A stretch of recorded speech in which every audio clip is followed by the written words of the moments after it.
Hello guys, বাড়ির কোণার মধ্যে লুকিয়ে পড়েছে। দেখেন ওই যে হাত দেখা যাইতেছে। এখন কিছুক্ষণ পরে আর বেঁচে পাইতেছি না বাড়ির কাপড় চোপড়ের জন্য। দেখি উপর দিয়ে একটু হালকা মাথা দেখা যায়, তারপর দেখি যে গোসলখানায় যে লুকিয়ে পড়েছে, উপর দিয়ে মাথা দেখা যাইতেছে।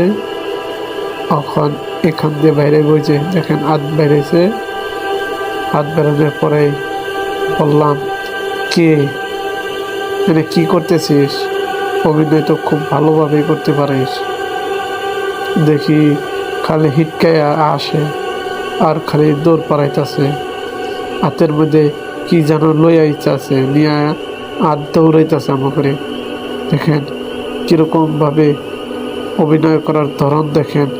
ভাইরাল করে দিয়ে আপনারা সবাই, ভাইরাল হইবার লেগে কিভাবে অভিনয় করে আমাদের তাইব এক প্রকারে হাসাহাসি করতেছে, আবার দেখা যায় আবার দেখা যায় না। হট করে জানি গেল গা, আর বেঁচে হয়নি, ভয়ে আর কোনো কিছু বলতে পারিনি।